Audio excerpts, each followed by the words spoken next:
Tony का आज school में पहला दिन था। वो बहुत ही ज़्यादा खुश थी कि मैं भी अपने दोस्तों के साथ पढ़ूंगी और अच्छे अच्छे कपड़े पहनूंगी। हेलो मीठू। तो कैसे हो तुम लोग? मैं भी तुम्हारे स्कूल में आ गई पढ़ने। आज से मैं भी तुम लोग के साथ रोज आया करूंगी। अरे नहीं टोनी, घर की दोस्ती घर तक ही रहने दो। और तुम जैसे मिडिल क्लास के लोग हम लोग के साथ यहाँ नहीं पढ़ सकते। और देखो कैसे पुराने कपड़े पहन के स्कूल आई हो। हम लोग की तरह ड्रेस मेंटेन करके आओ, नहीं तो हम लोग तुम्हारे साथ नहीं खेलेंगे। नहीं मिट्टू, मेरी मम्मा कहती हैं कि वो धीरे धीरे मेरे लिए सारी चीजें खरीद देंगी। आज बैग और शूज भी खरीद देंगी, लेकिन अभी उनके पास पैसे नहीं है। हाँ तो टोनी, जब तुम्हारे पास शूज और अच्छे से ड्रेस हो जाएंगे तब तुम हम लोग के साथ खेलना, नहीं तो हमारे बाकी के दोस्त हमारी मजाक उड़ाएंगे। ये सब सुनकर टोनी वहाँ पे रोने लगती है और अपने घर वापस आ जाती है।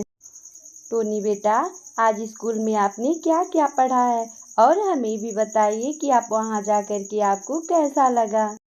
मम्मा मम्मा, क्या गरीब बच्चों की कोई अहमियत नहीं होती है? मेरे साथ वहाँ पे कोई नहीं खेल रहा था, और आप मेरे लिए जूते और ड्रेस क्यों नहीं खरीद रही हैं मम्मा?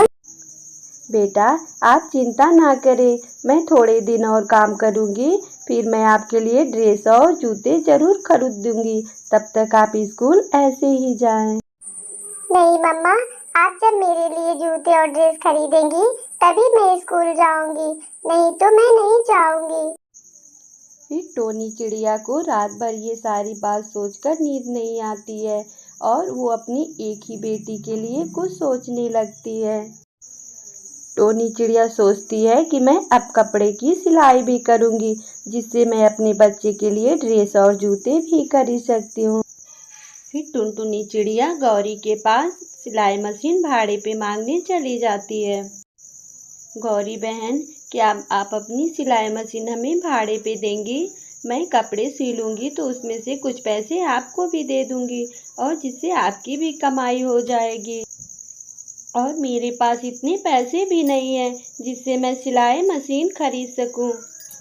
कोई बात नहीं है टुनटुनी, तुम मेरी मशीन ले जाओ और अपनी सिलाई करो, लेकिन हाँ, हर कपड़े के पीछे मुझे पैसे आधे चाहिए। ठीक है गौरी बहन। ऐसा कहकर टोनी चिड़िया सिलाई मशीन को लेकर अपने घर चली आती है और दिन रात मेहनत करके कपड़े सिलने लगती है। शाम होते ही गौरी टुनटुनी के घर पहुंच जाती है और उसकी सिलाई के आधे पैसे रोज डेली वो मांग कर ले अपने घर चली जाती है। टोनी चिड़िया अब इसकी तरकीब निकालने लगती है कि मुझे तो कुछ करना ही पड़ेगा। और इधर आए दिन गौरी की नखरे भी बढ़ते जा रहे थे। वो रोज कहती थी कि टुनटुनी, तुम अपने सिलाई के दाम बढ़ाओ, मेरे इतने पैसे से खर्चे चलने वाले नहीं हैं और मुझे थोड़ा और पैसे चाहिए, नहीं तो तुम अपने पैसे में से मुझे दिया करो। अरे नहीं गौरी बहन, अगर मैं ज़्यादा पैसा लूँगी तो मेरे पास कपड़े कैसे आएंगे, और मैं आपको अगर ज़्यादा पैसा दूँगी तो मैं अपने घर का खर्चा और अपनी बेटी की फीस कैसे भर पाऊँगी। तो इससे मैं क्या करूँ? मुझे तो कुछ नहीं पता है, मुझे बस पैसे चाहिए और कुछ दाम ऐसे बढ़ाती रहो, नहीं तो मैं अपनी सिलाई मशीन को लेकर चली जाऊँगी, फिर कमाना खूब पैसे तुम।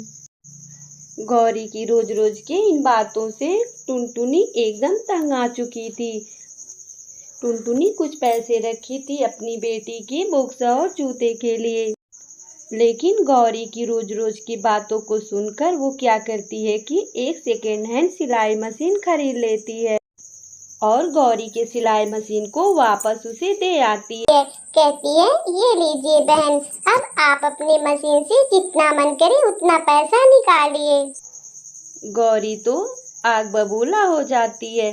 टुनटुनी चिड़िया तो बहुत ही चालाक निकली।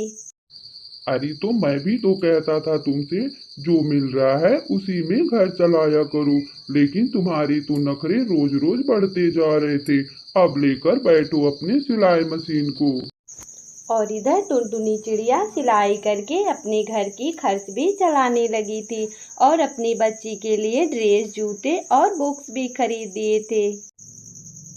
अब टोनी अच्छे से स्कूल जाती थी और मन लगाकर खूब पढ़ाई करती थी। उसे अपने दोस्तों के सामने कोई शर्मिंदा नहीं होना पड़ता था। इस तरह से टोनी और उसकी माँ टुनटुनी का जीवन बहुत ही अच्छे से बीतने लगा। तो प्यारे दोस्तों, हम मेहनत और पढ़ाई करके अपनी हर ज़रूरतों को पूरी कर सकते हैं। आपकी ये हमारी वीडियो कैसी लगी, प्लीज़ हमारे कमेंट बॉक्स में ज़रूर बताएं। पूरी वीडियो देखने के लिए आपका धन्यवाद।